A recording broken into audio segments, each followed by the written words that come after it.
Hi all, welcome to my class. നമ്മളിപ്പോൾ എടുത്തുകൊണ്ടിരിക്കുന്നത് PSC 10th പ്രിലിംസിനെ റിലേറ്റ് ചെയ്തിട്ടുള്ള ക്ലാസ്സസ് ആണ്. അപ്പോൾ ഇന്നത്തെ ക്ലാസ്സിൽ നമ്മൾ പറയാൻ പോകുന്നത് രസതന്ത്രം ദൈനംദിന ജീവിതത്തിൽ. വീഡിയോയിലേക്ക് കടക്കുന്നതിന് മുന്നേ നമ്മുടെ ചാനൽ ആരെങ്കിലും ആദ്യമായിട്ട് കാണുന്നുണ്ടെങ്കിൽ ഒന്ന് സബ്സ്ക്രൈബ് ചെയ്ത് സപ്പോർട്ട് ചെയ്യണം കേട്ടോ. ഓക്കെ, അപ്പോൾ നമ്മളെ കെമിസ്ട്രിയിലെ ടോപ്പിക്കാണല്ലേ, ഫൈനൽ ടോപ്പിക്കാണ് രസതന്ത്രം ദൈനംദിന ജീവിതത്തിൽ. അപ്പോൾ ഇതിനെ റിലേറ്റ് ചെയ്തിട്ട് വരുന്ന ക്വസ്റ്റ്യൻസും പിന്നെ കുറച്ച് മെത്തേഡ്സും കാര്യങ്ങളും ഒക്കെ പറയുന്നതാണ് ഇന്നത്തെ ക്ലാസ് കേട്ടോ. അപ്പോൾ നമ്മൾ എസ്റ്റർ എന്ന് കേട്ടിട്ടുണ്ട് അല്ലേ.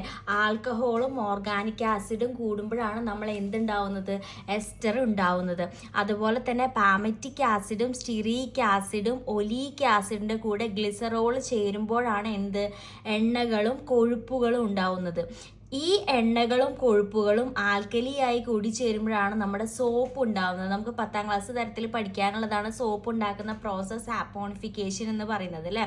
സോപ്പ് നിർമ്മിക്കുന്ന പ്രക്രിയയെ നമ്മൾ അറിയപ്പെടുന്നതാണ് സാപ്പോണിഫിക്കേഷൻ. അപ്പോൾ ഇതിൽ ആൽക്കലികളുടെ കാര്യം പറഞ്ഞു. ഏതൊക്കെ ആൽക്കലീസ് ആണ് യൂസ് ചെയ്യുന്നത്? സോഡിയം ഹൈഡ്രോക്സൈഡും പൊട്ടാസ്യം ഹൈഡ്രോക്സൈഡും.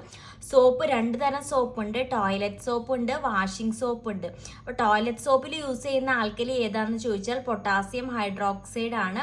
അതേപോലെ വാഷിംഗ് സോപ്പിൽ യൂസ് ചെയ്യുന്ന ആൽക്കലി ഏതാണെന്ന് ചോദിച്ചാൽ എന്താണ്, സോഡിയം ഹൈഡ്രോക്സൈഡ് ആണ്. അപ്പോൾ സോപ്പിനെ പറ്റി ഇതിൽ പഠിക്കേണ്ട ഒരു പോയിന്റ് എന്ന് പറയുന്നത് സോപ്പ് നിർമ്മിക്കുന്ന പ്രക്രിയ എന്താണ്, സാപ്പോണിഫിക്കേഷൻ. അത് അറിഞ്ഞിരിക്കുക കേട്ടോ, നമ്മുടെ ടെക്സ്റ്റ് ബുക്കിലുണ്ട്. ഓക്കെ, അടുത്തത് നമ്മൾ പോളിമറുകളും മോണോമറെന്നും നമ്മൾ കേട്ടിട്ടുണ്ട്. അപ്പോൾ നമുക്ക് ഈ ഒരു ഭാഗത്തു നിന്ന് ചോദിക്കാവുന്നതാണ്. പോളിമർ തന്നിട്ട് അത് അതിൻ്റെ മോണോമർ ഏതാണെന്ന് ചോദിക്കുക. അപ്പോൾ അല്ലെങ്കിൽ മോണോമർ തന്നിട്ട് അത് പോളിമർ ഏതാണെന്നൊക്കെ ചോദിക്കുക എന്നുള്ളത് ഈ ഭാഗത്ത് നിന്ന് ചോദിക്കാൻ ചാൻസ് ഉള്ളത്. അപ്പോൾ പോളിമറുകൾ എന്ന് പറയുന്നത് കുറഞ്ഞ മോളിക്കുലാർ തൂക്കമുള്ള ധാരാളം ആവർത്തിക ഏകകങ്ങളിൽ നിന്നോ കൂടുതൽ സംയുക്തങ്ങളിൽ നിന്നോ രൂപം കൊള്ളുന്ന മോളിക്കുകളോട് കൂടിയ സംയുക്തം. ഓക്കെ, അപ്പോൾ അതിന് എക്സാമ്പിൾ ആയിട്ട് വരുന്നത് PVC, പോളിത്തീൻ, ടെഫ്ലോൺ ഒക്കെയാണ് കേട്ടോ. പോളിമറുകൾക്ക് എക്സാമ്പിൾ PVC, പോളിത്തീൻ, ടെഫ്ലോൺ. ഓരോ പോളിമറിനും എന്തുണ്ട്, ഓരോരോ മോണോമറുകളുണ്ട്. അപ്പോൾ ലഘുവായ തന്മാത്രകളെയാണ് നമ്മൾ മോണോമർ എന്ന് പറയുന്നത്. ഈഥീൻ, ഐസോപ്രീൻ ഒക്കെയാണ്. ഡീറ്റെയിൽ ആയിട്ട് ഓരോ പോളിമറുകൾ പറയുമ്പോൾ അതിനെ മോണോമറായിട്ട് നമുക്ക് പറയാം. അപ്പോൾ അത് അറിഞ്ഞിരിക്കണം. PVC ഇമ്പോർട്ടൻ്റ് ആണ്. PVCയുടെ മോണോമർ ഏതാണ്, വിനൈൽ ക്ലോറൈഡ് ആണ് കേട്ടോ. PVCയുടെ മോണോമർ ഏതാണ്, വിനൈൽ ക്ലോറൈഡ് ആണ്. അതേപോലെ പോളിത്തീൻ്റെ ഏതാണ്, ഈഥീൻ ആണ്. പിന്നെ ടെഫ്ലോണിൻ്റെ ടെട്രാഫ്ലൂറോ ഈഥെയിൻ ആണ്. പിന്നെ എന്താ, പോളി ഐസോപ്രീൻ്റെ ഐസോപ്രീൻ ആണ്. അപ്പോൾ അത് അറിഞ്ഞിരിക്കുക, അത് ചോദ്യമായിട്ട് ചോദിക്കാറുണ്ട് കേട്ടോ. പോളിത്തീനെ കുറിച്ചുള്ള പഠനത്തെയാണ് പോളിമർ കെമിസ്ട്രി എന്ന് പറയുന്നത്. ഓക്കെ, പിന്നെ നമ്മൾ ടെക്സ്റ്റ് ബുക്ക് എടുത്ത് നോക്കിക്കഴിഞ്ഞാൽ പറയുന്ന ഒരു ടേമാണ് തെർമോപ്ലാസ്റ്റിക്കും തെർമോസെറ്റിംഗ് പ്ലാസ്റ്റിക്കും. ഓക്കെ, അപ്പോൾ തെർമോപ്ലാസ്റ്റിക് എന്ന് പറഞ്ഞാൽ എന്താണ്, ചൂടാകുമ്പോൾ മൃദുവാവുകയും തണുപ്പിക്കുമ്പോൾ ദൃഢമാവുകയും ചെയ്യുന്ന പ്ലാസ്റ്റിക് ആണ് എന്ത്, തെർമോപ്ലാസ്റ്റിക് എന്ന് പറയുന്നത്. ചൂടാവുമ്പോൾ മൃദുവാവുകയും തണുപ്പിക്കുമ്പോൾ ദൃഢമാവുകയും ചെയ്യുന്ന പ്ലാസ്റ്റിക്കിനെയാണ് തെർമോപ്ലാസ്റ്റിക് എന്ന് പറയുന്നത്. ഓക്കെ, ഇത് വീണ്ടും ചൂടാക്കി ഉപയോഗിക്കാൻ സാധിക്കും. ഇതിൻ്റെ എക്സാമ്പിൾ ആയിട്ട് വരുന്നത് ഏതാണ്, പോളിത്തീനും PVC കേട്ടോ. പോളിത്തീനും PVC ആണ് ഇതിൻ്റെ എക്സാമ്പിൾ ആയിട്ട് വരുന്നത്. ഓക്കെ, അങ്ങനെയാണെന്നുണ്ടെങ്കിൽ തെർമോസെറ്റിംഗ് പ്ലാസ്റ്റിക് എന്താണ്, ചൂടായ അവസ്ഥയിൽ മൃദുവായി ഇരിക്കുകയും തണുപ്പിക്കുമ്പോൾ സ്ഥിരമായി ദൃഢമാവുകയും ചെയ്യുന്ന പ്ലാസ്റ്റിക് ആണ് എന്ത്, തെർമോസെറ്റിംഗ് പ്ലാസ്റ്റിക്. അപ്പോൾ രണ്ടും തെറ്റാതെ അങ്ങോട്ടും ഇങ്ങോട്ടും പഠിച്ചു വയ്ക്കുക. വീണ്ടും ചൂടാക്കി ഉപയോഗിക്കാൻ ഇത് കഴിയില്ല. ഇതിൻ്റെ എക്സാമ്പിൾ ബാക്ക്ലൈറ്റ് ആണ് കേട്ടോ. ആദ്യത്തെ കൃത്രിമ പ്ലാസ്റ്റിക് ഏതാണ്, ബാക്ക്ലൈറ്റ്. അപ്പോൾ ബാക്ക്ലൈറ്റിനെ കുറിച്ചിട്ട് 2 ഉത്തരമായിട്ടോ. ഓക്കെ, ഇനി മെഥനോളിനെ പറ്റി നോക്കാം. CH3OH കേട്ടോ. CH3OH അവിടെ കണ്ടാലും എന്താണ്, മെഥനോൾ കേട്ടോ. മീഥൈൽ ആൽക്കഹോൾ എന്നറിയപ്പെടുന്നത് എന്താണ്, മെത്തനോൾ ആണ്. അതേപോലെ തന്നെ വുഡ് സ്പിരിറ്റ് നമുക്ക് പഠിക്കാനുണ്ട്. വുഡ് സ്പിരിറ്റ് എന്നറിയപ്പെടുന്നതും എന്താണ്, മെത്തനോൾ ആണ് കേട്ടോ. ഏറ്റവും ലഘുവായ ആൽക്കഹോൾ ആണ്. പിന്നെ അതിന് ഇക്വേഷൻ ഒന്ന് അറിഞ്ഞിരിക്കുക. CO+2H2 എന്ന് പറയുന്നത് CH3OH. ഓക്കെ, പെയിന്റ് നിർമ്മാണത്തിനൊക്കെ നമ്മൾ ഇത് ഉപയോഗിക്കുന്നുണ്ട്. അതേപോലെ തന്നെ മദ്യദുരന്തത്തിന് കാരണമാകുന്ന ആൽക്കഹോൾ ആണ് ഇത് കേട്ടോ. മദ്യദുരന്തത്തിന് കാരണമാകുന്ന ആൽക്കഹോൾ കൂടിയാണ്. അങ്ങനെ മെത്തനോൾ പഠിക്കുമ്പോൾ അപ്പം തന്നെ പഠിച്ചു വയ്ക്കേണ്ട ഒന്നാണ് ethanol. CH3 CH2 CH. Okay, CH3, CH2, CH. വ്യാവസായികമായി വളരെയധികം ഉൽപ്പാദിപ്പിക്കപ്പെടുന്ന ആൽക്കഹോൾ. അപ്പോൾ ഒരു ക്വസ്റ്റ്യൻ ആയി, വ്യാവസായികമായി വളരെയധികം ഉൽപ്പാദിപ്പിക്കപ്പെടുന്ന ആൽക്കഹോൾ ഏതാണ്? എത്തനോൾ ആണ്. ഈഥൈൽ ആൽക്കഹോൾ എന്നറിയപ്പെടുന്നു. ഗ്രേപ്പ് സ്പിരിറ്റ് എന്നും പറയുന്നുണ്ട്. മദ്യപാനത്തിന് വേണ്ടി ഉപയോഗിക്കുന്ന ആൽക്കഹോൾ കൂടിയാണ് എന്ത്? എത്തനോൾ എന്ന് പറയുന്നത്. ഇനി ഓരോരോ എസ്റ്ററുകളും അതിൻ്റെ ഗന്ധങ്ങളും ഏതൊക്കെയാണെന്ന് അറിഞ്ഞിരിക്കുക കേട്ടോ. ഓരോരോ എസ്റ്ററുകളും അതേപോലെ തന്നെ അതിൻ്റെ ഗന്ധങ്ങളെയും പറ്റി നമുക്ക് നോക്കാം. ആദ്യം തന്നെ പറയുന്നത് ബെൻസൈൽ അസറ്റേറ്റ് ആണ്. ബെൻസൈൽ അല്ല, ഇപ്പോൾ ചോദ്യം ചോദിക്കാം, മുല്ലപ്പൂവിൻ്റെ സുഗന്ധമുള്ള എസ്റ്റർ ഏത്? താഴെ തന്നിരിക്കുന്നവയിൽ. അപ്പോൾ ബെൻസൈൽ അസറ്റേറ്റ് ഏതാണ്? മുല്ലപ്പൂവ്. ഈഥൈൽ ബ്യൂട്ടറേറ്റ് ഏതാണ്? പൈനാപ്പിൾ. ഇനി മീഥൈൽ ആത്രാൻലേറ്റ് എന്താണ്? മുന്തിരി. പിന്നെ മീഥൈൽ ഫിനൈൽ അസൈറ്റേറ്റ് എന്താണ്? തേന്. പിന്നെ അമൈൽ ബ്യൂട്ടറേറ്റ് ആപ്രിക്കോട്ട്. പിന്നെ ഒക്ടൈൽ അസറ്റേറ്റ് ഏതാണ്? ഓറഞ്ച്. അപ്പോൾ ഓരോ എസ്റ്ററുകളും അതിൻ്റെ ഗന്ധവും ഏതിൻ്റെ ആണെന്നുള്ളത് അറിഞ്ഞിരിക്കുക. ഓക്കെ, ക്ലിയർ ആയെന്ന് വിചാരിക്കുന്നു. അപ്പം നമ്മൾ ജനറൽ ആയിട്ടുള്ള കാര്യങ്ങളും ടെക്സ്റ്റ് ബുക്ക് റിലേറ്റ് ചെയ്തിട്ടുള്ള കാര്യങ്ങളൊക്കെ പറഞ്ഞു പോയിട്ടുണ്ട്. വുഡ് സ്പിരിറ്റ് എന്നറിയപ്പെടുന്നതും കാര്യങ്ങളും പിന്നെ സാപ്പോണിഫിക്കേഷൻ പ്രോസസ്സും അതൊക്കെ ടെക്സ്റ്റ് ബുക്ക് നന്നായിട്ട് വായിക്കുക. പിന്നെ അതിൽ നിന്ന് ചോദിക്കുന്ന ചോദ്യങ്ങൾ ആയിട്ടുള്ള ഫോർമാറ്റിൽ തന്നെയാണ് നോട്ട് പ്രിപ്പയർ ചെയ്തിട്ടുള്ളത്. ഇനി നമുക്ക് വേറെ കുറച്ച് ക്വസ്റ്റ്യൻസ്, അതായത് രസതന്ത്രം ദൈനംദിന ജീവിതത്തിൽ ചോദിക്കാൻ ചാൻസ് ഉള്ള കുറച്ച് ക്വസ്റ്റ്യൻസ് നമുക്ക് ഡിസ്കസ് ചെയ്യാം. പ്രകൃതിയിലെ പ്രാഥമിക ഭക്ഷ്യോൽപാദനങ്ങൾ എന്നറിയപ്പെടുന്നത് എന്താണ്? ഹരിത സസ്യങ്ങളാണ് കേട്ടോ. ഓക്കെ, വേദന കുറയ്ക്കാൻ ഉപയോഗിക്കുന്ന ഔഷധം ഏതാണ്? അനാൽജസിക്കുകൾ. ഓക്കെ, രോഗകാരികളായ സൂക്ഷ്മജീവികളെ നശിപ്പിക്കുന്നതിനും അവയുടെ വളർച്ച തടയുന്നതിനും ഉപയോഗിക്കുന്ന ഔഷധമാണ് ആന്റിബയോട്ടിക്സ്. നമുക്കറിയാം അല്ലേ?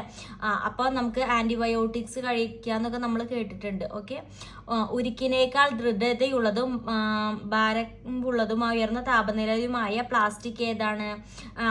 Carbon fibre reinforcement plastic, CFRP ട്ടോ. Carbon fibre reinforced plastic. Okay, plastic കത്തുമ്പോൾ പുറത്തു വരുന്ന വിഷവാതകം ഏതാണ്? ഇമ്പോർട്ടൻ്റ് ആണ് കേട്ടോ. പ്ലാസ്റ്റിക് കത്തുമ്പോൾ പുറത്ത് വരുന്ന വിഷവാതകം ഡയോക്സിൻ ട്ടോ. ഡയോക്സിൻ. പ്ലാസ്റ്റിക് കത്തുമ്പോൾ പുറത്ത് വരുന്ന വിഷവാതകം ഡയോക്സിൻ. ഓക്കെ, എൻഡോസൾഫാൻ ഇമ്പോർട്ടൻ്റ് ആയിട്ട് അറിഞ്ഞിരിക്കേണ്ടതാണ്. എൻഡോസൾഫാൻ എന്ന കീടനാശിനി രോഗം നാശം വിധിച്ച ജില്ല ഏതാണ്? കാസർഗോഡ് ട്ടോ. കാസർഗോഡ് നമുക്കറിയാം അല്ലേ? കാസർഗോഡാണെന്ന് അറിയാം. ഓക്കെ, എൻഡോസൾഫാൻ പ്രാധാന്യമായും ഏത് കീടങ്ങൾക്കെതിരെയാണ് ഉപയോഗിച്ചിരുന്നത്? ക്യാബേജിലെ വിരകൾക്കെതിരെയാണ് നമ്മൾ ഉപയോഗിച്ചിരുന്നത്. ഓക്കെ, എൻഡോസൾഫാൻ വീര്യം എത്ര കാലം നിൽക്കും എന്ന് വെച്ചാൽ 6 വർഷമാണ് അതിന്റെ കണക്ക് പറയുന്നത് കേട്ടോ. ഓക്കെ, സിമന്റ് നിർമ്മാണ വേളയിൽ സെറ്റിംഗ് സമയം നിയന്ത്രിക്കാൻ ചേർക്കുന്ന പദാർത്ഥം ഏതാണ്? ജിപ്സം ട്ടോ. സിമന്റ് നിർമ്മാണ വേളയിൽ സെറ്റിംഗ് സമയം നിയന്ത്രിക്കാൻ ചേർക്കുന്ന പദാർത്ഥം ജിപ്സം. ചുണ്ണാമ്പും കല്ലും കളിമണ്ണും എത്ര ഡിഗ്രി ചൂടാക്കിയാണ് സിമന്റ് നിർമ്മിക്കുന്നത്? 1500 ഡിഗ്രി സെൽഷ്യസ്. 1500 degree Celsius. ബൾബുകൾ നിർമ്മിക്കാൻ ഉപയോഗിക്കുന്ന ഗ്ലാസ് ഒരു ക്വസ്റ്റ്യൻ ആണ് കേട്ടോ. Soda glass. ഗ്ലാസിനെ പറ്റിയിട്ടുള്ള ഒരു ക്വസ്റ്റ്യൻ ആണ്. എന്താണ്? പ്ലാസ്റ്റിക്കിനെ പറ്റി നമ്മൾ പറഞ്ഞു. അപ്പോൾ ബൾബുകൾ നിർമ്മിക്കാൻ ഉപയോഗിക്കുന്ന ഗ്ലാസ് ഏതാണ്? Soda glass. വാഹനങ്ങളിലും വിമാനങ്ങളിലും വിൻഡോ ഗ്ലാസ് ആയി ഉപയോഗിക്കുന്ന ഗ്ലാസ് ആണ് സേഫ്റ്റി ഗ്ലാസ്. ഓക്കെ, വാഹനങ്ങളിലും വിമാനങ്ങളിലും വിൻഡോ ഗ്ലാസ് ആയി ഉപയോഗിക്കുന്ന ഗ്ലാസ് ആണ് സേഫ്റ്റി ഗ്ലാസ്. ഓക്കെ, അപ്പൊ അതും അറിഞ്ഞിരിക്കും. നെക്സ്റ്റ്, ഗ്ലാസിന് പച്ച നിറം നൽകുന്ന സംയുക്തം കോപ്പർ ഓക്സൈഡ് കേട്ടോ. ഗ്ലാസിന് പച്ച നിറം നൽകുന്ന സംയുക്തം കോപ്പർ ഓക്സൈഡ്. പിന്നെ കോട്രൽ പ്രസിപ്പിറ്റേറ്റർ എന്ന സംവിധാനം എന്തിനാണ് ഉപയോഗിക്കുന്നത്? പുക മലിനീകരണം നിയന്ത്രിക്കാനാണ് കോട്രൽ പ്രസിപ്പിറ്റേറ്റർ എന്ന സംവിധാനം ഉപയോഗിക്കുന്നത്. ഓക്കെ, പരിസ്ഥിതിക്ക് ദോഷമുണ്ടാകാതെയും ജീവജാലങ്ങളുടെ സുരക്ഷ ഉറപ്പാക്കി ഉൽപ്പന്നങ്ങൾ നിർമ്മിക്കുന്ന ശാസ്ത്രശാഖ ഏതാണ്? ഗ്രീൻ കെമിസ്ട്രി ട്ടോ. Green chemistry. Okay, green chemistry എന്ന പദം ആദ്യമായി ഉപയോഗിച്ചത് ആരാണ്? പോൾട്ടി അനസ്. ഓക്കെ. കണ്ണാടി നിർമ്മിക്കാൻ ഉപയോഗിക്കുന്ന അസംസ്കൃത വസ്തു ഏതാണ്? മണലാണ് കേട്ടോ. കണ്ണാടി നിർമ്മിക്കാൻ ഉപയോഗിക്കുന്ന അസംസ്കൃത വസ്തു എന്നാണ് ചോദ്യം. അപ്പൊ മണല്. കാർബൺ അടങ്ങാത്ത പദാർത്ഥം ഏതാണെന്ന് ചോദിച്ചു കഴിഞ്ഞാൽ അത് ഗ്ലാസ് ആണ്. കാർബൺ അടങ്ങാത്ത പദാർത്ഥം അത് ഏതാന്ന് ചോദിച്ചാൽ ഉത്തരം വരുന്നത് ഗ്ലാസ് കേട്ടോ. ഗ്ലാസിന് പച്ച നിറം നൽകുന്ന മൂലകം ക്രോമിയം. ഗ്ലാസിന് പച്ച നിറം നൽകുന്ന മൂലകമാണ് ചോദിച്ചിട്ടുള്ളത്. ഓക്കെ, അപ്പൊ അതെന്താണ്? ക്രോമിയം കേട്ടോ. ഓക്കെ, ക്വസ്റ്റ്യൻ നേരത്തെ വേറൊരു ക്വസ്റ്റ്യൻ ഉണ്ടായിരുന്നു. ആസ്പിരിൻ കണ്ടുപിടിച്ചത് ആരാണ്? ഫെലിക്സ് ഹോഫ്മാൻ ആണ് കേട്ടോ. അജിനോമോട്ടോ എന്നറിയപ്പെടുന്ന രാസവസ്തു ഇമ്പോർട്ടൻ്റ് ആണ്. മോണോസോഡിയം ഗ്ലൂട്ടോമേറ്റ്. ഓക്കെ, അജിനോമോട്ടോയുടെ ക്വസ്റ്റ്യൻ ഇമ്പോർട്ടൻ്റ് ആണ്. പഴങ്ങൾ പഴുപ്പിക്കാൻ സാധാരണയായി ഉപയോഗിക്കുന്ന ഹോർമോൺ എഥിലീൻ ആണ് കേട്ടോ. എഥിലീൻ ആണ്. അലക്കുകാരത്തിന്റെ രാസനാമം അറിഞ്ഞിരിക്കുക, സോഡിയം കാർബണേറ്റ്. സോഡിയം കാർബണേറ്റ് എന്താണ്? അലക്കുകാരം. ഓക്കെ. മത്സ്യം അഴുകാതിരിക്കാൻ വ്യാപകമായി ഐസിൽ ചേർക്കുന്ന വിഷവസ്തു ഫോർമാൽഡിഹൈഡ്. മത്സ്യം അഴുകാതിരിക്കാൻ വ്യാപകമായി ഐസിൽ ചേർക്കുന്ന വിഷവസ്തു ഫോർമാൽഡിഹൈഡ്. ഓക്കെ. ഏറ്റവും ഉയർന്ന കലോറിക മൂലമുള്ള ഇന്ധനം ഹൈഡ്രജൻ ട്ടോ. ഏറ്റവും ഉയർന്ന കലോറിക മൂലമുള്ള ഇന്ധനം ഹൈഡ്രജൻ. എൻഡോസൾഫാനിൽ അടങ്ങിയിട്ടുള്ള പ്രധാന ഘടകം ഏതാണ്? ഓർഗാനോ ക്ലോറിൻ ആണ് കേട്ടോ. എൻഡോസൾഫാനിൽ അടങ്ങിയിട്ടുള്ള പ്രധാന ഘടകം ഏതാണെന്ന് ചോദിച്ചാൽ എന്താണ്? Organo chlorine. ഓക്കെ. ബാരോമീറ്റർ കണ്ടുപിടിച്ചത് ആര്? ടോറിസെല്ലി. ഓക്കെ, ടെക്സ്റ്റ് ബുക്കിലുണ്ട്. ബാരോമീറ്റർ കണ്ടുപിടിച്ചത് ആര്? ടോറിസെല്ലി ട്ടോ. എലിവിഷമായി ഉപയോഗിക്കുന്ന രാസവസ്തു സിങ്ക് ഫോസ്ഫൈഡ്. അറിഞ്ഞിരിക്കുക, ഇമ്പോർട്ടൻ്റ് ആണ്. എലിവിഷമായി ഉപയോഗിക്കുന്ന രാസവസ്തു സിങ്ക് ഫോസ്ഫൈഡ്. ഓക്കെ. ബ്ലീച്ചിങ് പൗഡറായി ഉപയോഗിക്കുന്ന രാസവസ്തു കാൽസ്യം ഹൈപ്പോക്ലോറേറ്റ്. എന്താണ്? Calcium hypochlorite. കുമിൾ നാശിനിയായി ഉപയോഗിക്കുന്ന രാസവസ്തു ഏതാണ്? കോപ്പർ സൾഫേറ്റ് അല്ലെങ്കിൽ തുരിശ് എന്നറിയപ്പെടും. കോപ്പർ സൾഫേറ്റ് അല്ലെങ്കിൽ തുരിശ് എന്നറിയപ്പെടും. ഫ്രിഡ്ജിൽ ശീതകാരിയായി ഉപയോഗിക്കുന്ന രാസവസ്തു ഏതാ? Dichloro difluoro methane. ഓക്കെ. അപ്പോൾ രസതന്ത്രം ദൈനംദിന ജീവിതത്തിൽ എന്ന് പറഞ്ഞിട്ടുള്ളതിൽ ഒരു മാക്സിമം ക്വസ്റ്റ്യൻസ് ഇൻക്ലൂഡ് ചെയ്തിട്ടാണ് ഇന്നത്തെ വീഡിയോ പ്രിപ്പയർ ചെയ്തിട്ടുള്ളത് കേട്ടോ. അപ്പോൾ നന്നായിട്ട് പഠിക്കുക നിങ്ങൾ. അപ്പോൾ അടുത്ത ദിവസം അടുത്ത ക്ലാസ് ആയിട്ട് വരാം. Okay, thank you.